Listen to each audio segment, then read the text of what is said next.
जय माता दी सभी को। हर हर महादेव। आप सबका स्वागत है हमारे यूट्यूब मंच वैष्णवी हिंदी साहित्य अकेडमी में। इसमें हम डॉक्टर बच्चन सिंह का हिंदी साहित्य का दूसरा इतिहास देख रहे हैं अपभ्रंश काव्य से। अपभ्रंश में काव्य रचना की शुरुआत कब से हुई कहना कठिन है, पर कालिदास के विक्रमोर्वशीय नाटक में चतुर्थ अंक में अपभ्रंश के कई छंद मिलते हैं। ठीक है, ये है एग्जाम्पल। ठीक है, ध्वनि पद संघटना और तुक की दृष्टि से यह प्राकृत की नहीं अपभ्रंश की रचना है। ठीक है, पर कुछ विद्वान इसे परवर्ती मानते हैं। उद्बोधन सूरी कुवलय माला में 3वीं शताब्दी से लेकर 8वीं तक के अपभ्रंश काव्य के उदाहरण मिल जाएंगे, पर 8वीं शताब्दी में तो सिद्धों और जैनियों के प्रमाणिक अपभ्रंश काव्य मिलने लगते हैं। मूलतः अपभ्रंश पश्चिमी भारत की बोली थी। ठीक है, अभीरों के आने के बाद उस बोली में उकार तत्व का बहुल हो गया। धीरे धीरे यह समूचे उत्तर भारत के साहित्य की भाषा हो गई। ठीक है, हाँ, पर इसकी अधिकांश रचनाएं राजस्थान, गुजरात, बिहार, बंगाल में पाई जाती हैं। लोगों ने प्रश्न किया कि इसका प्रभाव पूर्व पश्चिम सीमांतों पर ही क्यों पड़ा। इसका प्रभाव पूर्व पश्चिम सीमांतों पर क्यों पड़ा। मध्य देश में रचनाएं क्यों नहीं मिलती हैं। मध्य देश में ब्रज भाषा के कवि थे। मध्य प्रदेश में ब्रज भाषा के कवि थे। इंपॉर्टेंट है। जैन परंपरा के सर्वप्रथम कवि स्वयंभू थे। वे कौशलवासी थे। उन्हें राष्ट्रकूट राजा ध्रुव 780-794 का मंत्री धनंजय मानिखेट ले लिया गया था। पुष्पदंत भी दिल्ली के आसपास के रहने वाले थे। वे भी राष्ट्रकूट आक्रमण के समय स्वयंभू की तरह मानिखेट चले गए थे। राष्ट्रकूट जैन थे। इम्पोर्टेंट है। उन्होंने अपभ्रंश को संरक्षण दिया। मध्य देश में प्रतिहारों का राज्य था। कान्यकुंज की राजधानी थी। कान्यकुंज दरबार में संस्कृत को ही प्रेशर दिया गया, लेकिन अपभ्रंश के कवि भी इस प्रदेश में थे, जैसा स्वयंभू पुष्पदंत के सिद्ध है। पूरब में पाल राज के अपभ्रंश को संरक्षण मिला। पाल वंश गरेड़िया वंश था। द्विजातियों की तरह उसने संस्कृत को प्रोत्साहित नहीं किया। अपभ्रंश लोकोन्मुखी भाषा थी। उस राज्य में भी इसे प्रोत्साहन और संरक्षण मिला, पर अपभ्रंश के प्रचार प्रसार का श्रेय जैनियों को ही है। जैनियों का मुख्य व्यवसाय व्यापार था। पश्चिमी भारत का व्यापार मुख्यतः जैनियों के हाथ में ही था। गुजरात उस समय व्यापार का केंद्र था और वहाँ जैनियों के हाथ में था। जैन व्यापारियों के कारण अपभ्रंश समस्त उत्तर भारत में फैल गया। किसके? जैनियों के कारण। आगे देखते बौद्ध सिद्ध साहित्य देख लेते हैं। सामान्यतः बौद्ध सिद्धों का समय 8वीं-13वीं शताब्दी तक माना जाता है। इनका कार्यक्षेत्र बंगाल, असम, उड़ीसा, बिहार का पूर्वांचल था। नालंदा, विक्रमशिला के विश्वविद्यालय बौद्ध स्थित साधना के केंद्र थे। ठीक है, बख्तियार खिलजी द्वारा उन पर विश्वविद्यालयों को नष्ट किए जाने पर इधर उधर बिखर गए। ठीक है, इन बौद्ध सिद्धों का संबंध बौद्ध ज्ञान की महाशाखा की अनेक उपशाखाओं से ब्रजियान शाखा से था। इसमें तांत्रिक साधना का पूरा समावेश है। इनके साहित्य को तांत्रिक बौद्ध साहित्य भी कहते हैं, सिद्ध साहित्य भी कहते हैं। ठीक, इंपॉर्टेंट है। सिद्धों की इतनी रचनाएं नहीं मिल पाई कि प्रमाणिक रूप से कुछ कहा जा सके, पर जो कुछ उपलब्ध हुई है उनके आधार पर तत्कालीन सामाजिक धार्मिक स्थिति तथा हिंदी के निगुण कवियों पर इनका प्रभाव आकलन किया जा सकता है। इधर कुछ विद्वानों ने जोखिम उठाकर तिब्बत, नेपाल जाकर कुछ कृतियों का उद्धार किया। इनके साहित्य के संपादन कार्य का शुभारंभ पाश्चात्य प्राच्यविद बेडले ने किया। बाद में हरप्रसाद शास्त्री ने कुछ सिद्धों के चर्या गीतों और दोहा कोशों का बौद्ध ज्ञान और दोहा नाम से सन 1917 में प्रकाशन किया। इनकी पांडुलिपि उन्हें नेपाल से मिली। ठीक है, सन 1928 में डॉक्टर मोहम्मद शहीदुल्लाह ने लेसा मिस्तोक्स नामक फ्रांसीसी ग्रंथ में सरहपाद और कृष्णपाद दोहा कोशों चर्या पदों का संपादन तिब्बती पांडुलिपि के आधार पर किया। इंपॉर्टेंट है। ठीक है। प्रबोध चंद्र बागची द्वारा तिलोपा, सरहपा, कन्हपा आदि के उपलब्ध दोहों को दोहा कोश के नाम से छपवाया। प्रबोध चंद्र बागची द्वारा तिलोपा, सरहपा, कन्हपा दोहा कोश के नाम से छपवाया। राहुल जी तिब्बत से सिद्ध साहित्य की अनेक दुर्लभ ग्रंथ ले आए थे। उनके चर्यापद और दोहा को हिंदी काव्यधारा शीर्षक से संपादित किया। हिंदी काव्यधारा किसका है? तो राहुल जी का, याद रखना। इधर बनारस के एक बौद्ध पंडित को कुछ सिद्ध ग्रंथ मिल गए थे। उन्होंने उनका संपादन अपने हाथ में ले लिया था कि अचानक उनका देवसान हो गया था। जिन 84 सिद्धों की जीवनियाँ और रचनाओं का थोड़ा बहुत पता है, उनमें मुख्य सरहपा, सबरपा, लुइपा, दारिकपा, दोंगपा, घुसुकपा, टंटिपा, कन्हपा है। इनमें भी सरहपा का, कन्हपा का विशेष स्थान, अतः मुख्यतः इन्हीं की चर्चा की जाएगी। ये सब तांत्रिक बौद्ध थे, ठीक है, इंपॉर्टेंट है। तांत्रिक साधना सिद्धों का आविष्कार नहीं थी। यहाँ बौद्ध सेवा और वैष्णव के समान रूप में फैली हुई थी, पर बौद्ध तंत्र कुछ अधिक ही रहस्यवादी और विकृत परक हो गया था। इनकी तांत्रिक साधना के स्वरूप और सामाजिकता को लेकर विद्वानों में गहरा मतभेद है। देवी प्रसाद चट्टोपाध्याय उनकी साधना में भौतिकतावाद ढूंढ निकालते हैं। भौतिकतावाद कौन ढूंढ निकालता है? तो देवी प्रसाद चट्टोपाध्याय उनकी साधना में, जबकि दामोदरन उसे हास्यमुखी कहते हैं। इंपॉर्टेंट है, ठीक है। सारे तंत्रवाद का मूल तत्व देह है, चाहे वह बौद्ध का हो, शैवों का हो या वैष्णव का हो। देवी प्रसाद चट्टोपाध्याय के अनुसार देख लेते हैं क्या है। यदि यह पूर्ण रूप से भौतिकवादी नहीं तो कम से कम आदि भौतिक तो है ही। कुला तथा ऐसे अन्य तंत्रों से यह भौतिकवादी जबरदस्ती थोपे गए आध्यात्मिक विचारों के कारण कुछ अस्पष्ट हो गया है, किंतु सहजिया लोगों के सरल किसान गीतों के मूल भौतिकवाद जीवित रहा है। ठीक इसके विपरीत दामोदरन का कहना है। दामोदरन का कहना देख लेते हैं। यह सच है कि तंत्रवाद से वर्गपूर्ण इंपॉर्टेंट है।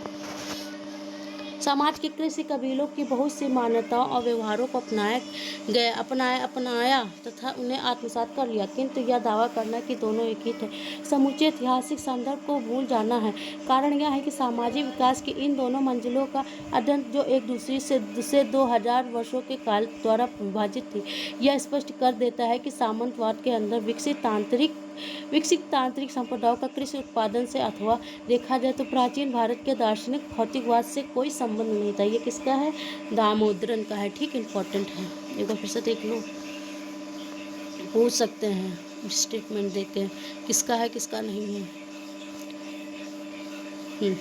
वज्रयान में वज्र शब्द हिंदू विचार पद्धति से लिया गया। वज्र शब्द किसके लिए लिया गया? हिंदू विचार पद्धति से लिया गया। यादव हजारी प्रसाद द्विवेदी वज्र प्राणी को यक्षों का एक देवता मानते थे। वज्र का इंद्र आयुध था, उसमें शत्रु विनाश की शक्ति थी। वज्र को मणि भी कहते हैं, जो ईश्वर का बोधक था। उसका एक नाम असीम भी था, यह अमृत का साधन था। बाद में वज्र का अर्थ बौद्धों का शून्यवाद ही हो गया। बुद्ध को वज्रसत्व की संज्ञा मिली। वज्रसत्व को समझना नैरात्म या निस्वभाव को समझना है, ठीक है। इस नैरात्मक या निस्वभाव को प्राप्त करने के लिए सिद्धों ने तांत्रिक वामाचार को अपनाया। सिद्धों ने वामाचार के मूल स्त्री पुरुष का आबादित असामाजिक संभोग है। इसका पौरोहित नीच जाति की स्त्री करती है, जिसे भैरवी योगिनी कहा जाता है।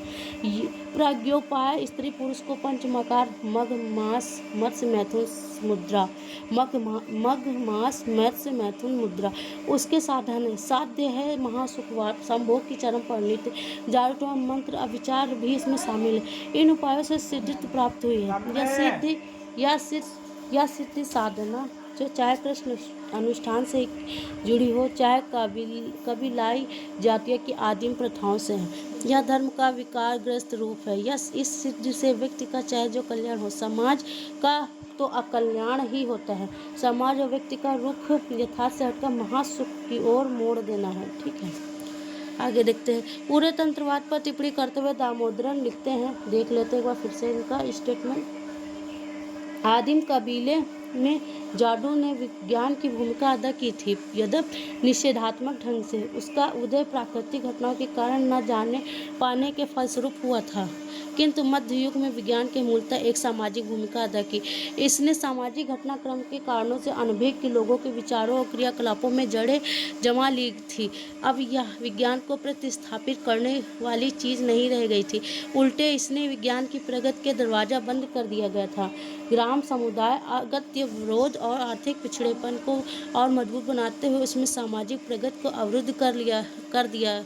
जनता जो वैज्ञानिक ज्ञान के अनभिज्ञ थी, अधिकाधिक विचार से भोगने लगी थी और जादू टोना तथा मंत्र तंत्र की शरण ढूंढने लगी थी। अब यह माना जाए कि मनुष्य जो कुछ स्वयं नहीं कर सकता उसे करने की क्षमता आध्यात्मिक शक्तियों में है। भारत में तंत्रवाद की यही पृष्ठभूमि है। ये स्टेटमेंट दामोदरन का है। भुवनेश्वर देख लेते आगे। भुवनेश्वर पुरी और खजुराहो मंदिर की कला की दृष्टि से कितने भी महान क्यों न हो, इसी महासुखवाद के प्रतिबिंब हैं। इसलिए नाथों ने महासुखवाद के विरुद्ध योग का समर्थन किया है। पर इन सिद्धियों की एक सामाजिक भूमिका भी थी, इसे इनकार नहीं किया जा सकता। ब्राह्मण धर्म अपने जिस ऊंचाई पर प्रतिष्ठित किए हुए था, सिद्धों ने अपने सिद्ध बल से उसका मूर्ति भंजन किया। ब्राह्मण के धर्म के विरुद्ध तनकर खड़े हो गए कि हम तुमसे घटकर नहीं हैं, चमत्कार में कुछ बीस ही पड़ेंगे। नीच कहीं जाने वाली स्त्रियों को उन्होंने भैरवी या योगिनी का दर्जा दिया है।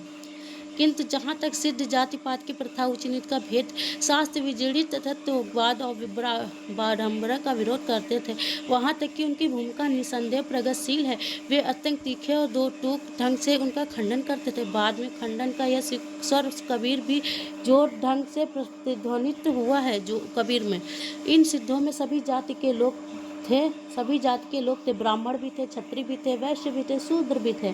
सिद्धों की बिरादरी में दाखिल होकर जाति भेद स्वयं में नष्ट हो जाता था। संख्या में शूद्र अधिक थे। कोई कारीगर था तो कोई खेतिहार, मछुआरा तो कोई तेल निकालता था तो कोई भाड़े गढ़ता था। इस समय की सामंती व्यवस्था खेती का काम शूद्रों के हाथ में आ गया था। भूमि से जुड़कर पहले ही दिन भावना कम हुई थी। उच्च जातियों के विरोध में खड़े होने में उन्हें बल मिला। सिद्धों ने अपने लिए जो नाम चुने वे द्वि जातियों को मुँह चिढ़ाते थे। सबरपा, चमरपा, कुकुरिपा, डोंगुपा आदि ऐसे ही नाम हैं। किसके? सिद्ध के, है ना। सरहपा, अब सरहपा का देख लेते हैं। 8वीं शताब्दी। सरहपा, राहुल जी ने मतानुसार सरहपा पहले बौद्ध सिद्ध थे जिन्होंने चर्या गीतों और दोहा कोश की रचना की। उन्होंने सरहपा का समय 8वीं शताब्दी ईस्वी ठहराया है। किसने? राहुल जी ने। इन्हें सरोपाद, सरोज वृद्ध, राहुल वर्ज भी कहा जाता है। किसको? सरहपा को। कुछ लोग इन्हें ब्राह्मण कहते हैं तो कुछ लोग क्षत्रिय कहते हैं। अन्य लोग ने इन्हें साबर पहलिया सिद्ध करने का प्रयास किया। वे नालंदा छात्र भी थे और अध्यापक भी थे। कौन? सबरपा। नालंदा विश्वविद्यालय में प्रवेश पाना अत्यंत कठिन होता था। प्रवेश परीक्षा उत्तीर्ण होने के कारण शास्त्रज्ञ होना भी आवश्यक था। अतः हो सकता है कि वो ब्राह्मण ही रहे हों। ब्राह्मण होकर ब्राह्मणवाद का खंडन अपने आप में महत्वपूर्ण है। वे सबर की एक कन्या को महामुद्रा के रूप में लेकर रहते थे। अच्छा, जातिपात का यह खुला खंडन हुआ था। महामुद्रा की अवधारणा समाज में स्त्री निम्न स्थिति में प्रति स्पष्ट विद्रोह था। धर्म के आडंबर का विरोध तो सभी सिद्धों ने किया, पर सरहा के स्वरों में जो आक्रामकता, उग्रता और तीखापन था वो बाद में चलकर कबीर में सुनाई पड़ता है। आक्रोश की भाषा का पहला प्रयोग सहरपा में ही दिखाई पड़ा था। ठीक है। पानी और कुश को लेकर संकल्प करने वाले, रात दिन अग्निहोत्र में निमग्न रहने वाले, घंट बजाकर आरती उतारने वाले, मुड़ाकर सन्यासी बनने वाले, नग्न रहने वाले, केशों को लुंचित करने वाले, झूठे साधकों की लालत मालात करने में सचमुच बौद्ध साधकों में अद्वितीय थे। इंपॉर्टेंट है, कोटेशन पूछ सकते हैं। ठीक है, अब आगे देख लेते हैं। ये इन्होंने मतलब लिखा है, जय रागगा भी होई मुक्तता गुण सिहाल लो मटावे अथि सिद्धता जो है। ये इनकी वो है पंक्ति दिया। ठीक है, आगे देखते। एक दूसरे स्थान पर ब्राह्मणों की भर्त्सना करते हुए यह कथन है कि ब्राह्मण ब्रह्मा से मुँह से उत्पन्न हुए, तो कुछ चतुर धूर्त लोगों द्वारा गढ़ी गई कपोल कल्पना है। ठीक है, कपोल काया की कच्च साधना उन्हें काम्य न थी। उन्होंने सहज मार्ग पर बार बार बल दिया था। सहजे रिचल जोन किन्ह समर से ना। ठीक है, आगे देखते हैं। वज्ञान सहज ज्ञान आगे की मंजिल है। दूसरे शब्दों में सहज ज्ञान वज्ञान की सिद्ध अवस्था है। ठीक है, वज्ञान की समस्त साधनाओं को पार कर जब व्यक्ति आत्म साक्षात्कार कर लेता है तब उसे साधनाओं की आवश्यकता नहीं रहती। ठीक, साधना अवस्था में साधक योगी रहेगा किंतु साधनाओं के पास सिद्ध हो जाएगा। इस सहज को स्पष्ट करते हुए स्पष्ट करते हुए वन्य जीवन व्यतीत करने का समर्थन करने लगते। गंभीर गहन वन में रहने वाले पशुओं की तरह देखते सरह गहन गुहिर मग अहिया पशु लोह जिम रहिया। ठीक है, आगे देखते हैं। सामाजिक धार्मिक जीवन की कृत्रिमता, घुटन रूढ़िग्रस्तता के विरुद्ध कितना तीखा व्यंग्य। कहा जाता है कि चीन के ताओवादी भी सामंती समाज के विरोध से उससे अलग रहते थे, किंतु यहाँ पर सरह पासुलोह द्वारा बिंब प्रस्तुत करते थे जो कृत्रिमता के विरुद्ध स्वतंत्र जीवन को अत्यंत सजीव ढंग से उभारता है। आगे देखते हैं। इसी को आदिम जनजातीय समूह की ओर लौटना कहते हैं। जिस समय पंडित लोग शास्त्र ज्ञान के प्रकाश में परम तत्व का ज्ञान दान कर रहे थे, उस समय सरहा का मखौल उड़ाते हुए देहस बुद्धि को पहचानने पर जोर दे रहे थे। शास्त्र ज्ञान एक विशेष वर्ग तक सीमित था जिससे वास्तविक तत्वबोध नहीं हो सकता।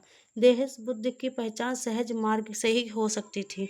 पंडित सरल सत्य बखाने देह बुद्धि बसंत न जाने। ठीक है, इसकी प्रतिध्वनि कबीर में सुनाई पड़ती है। पोथी पढ़ पढ़ जग मुआ पंडित भया न कोई। शास्त्रवाद को हटकर लोकवाद की ओर ले जाने की प्रक्रिया अभ्रंश काल से ही शुरू हो गई थी। प्राय कहा जा सकता है कि बौद्ध सिद्ध गृहस्थ धर्म के विरुद्ध थे। बौद्ध सिद्ध गृहस्थ धर्म के विरुद्ध थे, पर सच्चाई इसके विरुद्ध है। सरहा कहते हैं, घर वह खज्जे सहजे सरहजे किज्जे राह विहाय। राग में विराग एक औपनिवेशिक विचारधारा थी। भारतीय जीवन दर्शन मूलतः निवृत्त मूलक था। कहना न होगा कि सिद्धों ने अपने तरीके से इसे रागोन्मुखी बनाया, आसक्ति मूलक नहीं। राग में विराग की धारणा इन्हें शैवों, जैनों और शाक्तों से अलग कर देती है। कन्हप्पा का देख लेते हैं। 1199। कन्हप्पा चोटी के विद्वान के पंडित थे। अच्छा, कन्हप्पा चोटी के विद्वान के पंडित थे। इनके जन्म स्थान के बारे में निश्चित रूप से कुछ नहीं कहा जा सकता। कुछ लोग इन्हें कर्नाटक निवासी बताते हैं। इनके नाम से कुछ ऐसा ही प्रतीत होता है। उन्होंने असम, उड़िया, तिब्बती, लंका आदि की सीमाएं की यात्रा की। असम, उड़िया, तिब्बत, लंका आदि की यात्रा की। तिब्बत में उनका बहुत मान था। किसका? कन्हप्पा। राहुल जी के मतानुसार वे पांडित और कवित्व में बेजोड़ थे। कौन? कन्हप्पा। सभी साधनाओं को पार कर वे अनुत्तरी ज्ञानी बन चुके थे। पंडित होते हुए भी वे पंडिताई की बोझ से दबे नहीं थे। पंडिताई के बोझ को उतार उन्होंने एक किनारे रख दिया था। वे नाना पुराण निगम के आच्छादन के विरुद्ध थे। इनके जंजाल में मुक्त होकर ही व्यक्ति जीवन के भीतर प्रवेश कर सकता है। ठीक है, देखिए। आगम वे पुराणे पाणे मान वहंत पक्के सिर फले आली जिम बहेरी भमंत। ठीक है, आगे देखते हैं। पंडित लोग निगमागम और पुराण को ही सब कुछ मानकर गर्व करते हैं। ये लोग उन भौरों की तरह है जो परिपक्व श्रीफल के बाहर घूमते रहते हैं। शास्त्रवाद के विरुद्ध लोकवाद की यह पक्षधरता सिद्ध करती है।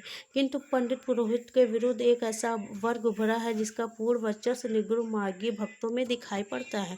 ऐसे भी सिद्ध रहे होंगे जो अपनी सिद्धि तक का आतंक गृहस्थों के जमाने में कोर कसम नहीं करते होंगे। शास्त्रवाद के कर्मकांडों, स्वर्ग नरक के भय से क्या गृहस्थ कम आतंकित थे?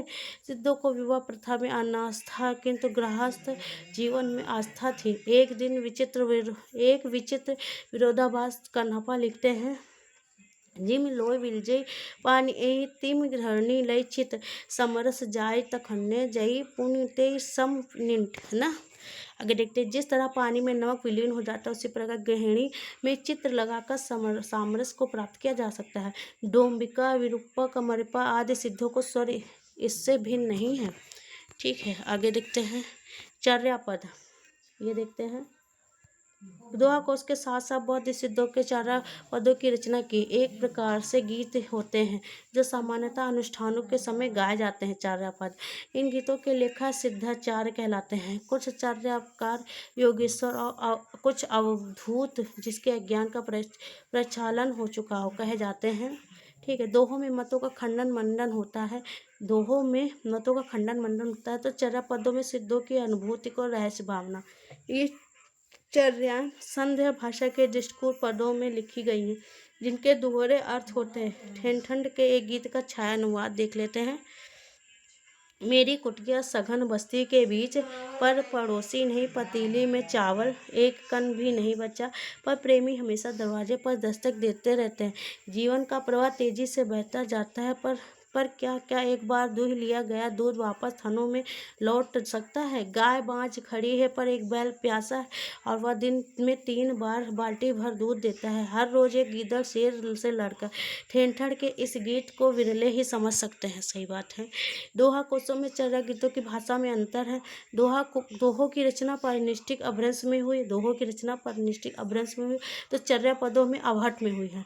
दोहों की रचना परिनिष्ठिक अभ्रंश में हुई तो चर्या पदों की अवहट में। दूसरे शब्दों में चर्या पदों में देश भाषा का मिश्रण है। शुक्ल जी का कहना है, देख लेते हैं शुक्ल जी क्या कहते हैं। यही भेद हम आगे चलकर कबीर की साखी में पाते हैं। शुक्ल जी कहते हैं यही भेद हम आगे चलकर कबीर की साखी में पाते हैं, रामायणी गीत की भाषा में पाते हैं। साखी की भाषा तो खड़ी बोली राजस्थानी मिश्री सामान्य साढुकड़ी है, पर रामायणी के पदों की भाषा काव्य की ब्रज भाषा और कहीं कहीं पूर्वी बोली है। ठीक है, शुक्ल जी के कोटेशन है। बौद्ध सिद्धों की साहित्यिकता संदिग्ध है। उन्होंने अनेक धर्मों के कर्मकांडों का उचित विरोध किया है, किंतु स्वयं ऐसे कर्मकांडों की श्रेष्ठ की जो और भी गहित थे। संतों के उनके विरोध पक्ष को भी अपनाया, किंतु बौद्धों के गृहीत कर्मकांडों का परित्याग कर दिया। पर गुरु के प्रति श्रद्धा, विनय, धर्मांडर के प्रति उपहास, ऊंच नीच जाति पात के भेदभाव को जानने वाली चोटों आदि स्वस्थ परंपराओं का निगूढ़ कवियों के उत्साहपूर्वक अपनाया। ठीक है। सिद्धों के काव्य का रूप दोहा और चर्या पद साखी और शब्दी के किंचित रूपांतरित हो गए। यही नहीं, उनकी बहुत सी शब्दावली जो कि त्यों ग्रहण कर ली गई है, जैसे शरीर के भीतर सठ चक्र, नाड़ी, विधान, शून्य, गगन, सूरत, नीरद, रहस्यवाद, प्रतीक, सहज आदि। किंतु आगे चलकर तांत्रिक साधना का लोप हो गया। तांत्रिक साधना के प्रयोग में आने वाली कुछ अवांछित बिंब, जुआखोरी, शतरंज, जल डकैती, शराब अब नहीं रह गए। इसके विरुद्ध में नाथपंथी योग पहले ही खड़े हो चुके थे। उनके अद्भुत संयम और योग के तंत्रवाद की रीढ़ तोड़ दी थी। निगुण भक्तों को नाथों की इस परंपरा को अपनाया पर सिद्धों की मारक शक्ति ने अनगढ़ भाषा में मन को छूने वाली संप्रेषणता को भी स्वीकार किया। ठीक है। आगे देखते हैं नाथ पंथ। इसके बाद नाथ पंथ है। चलो जी।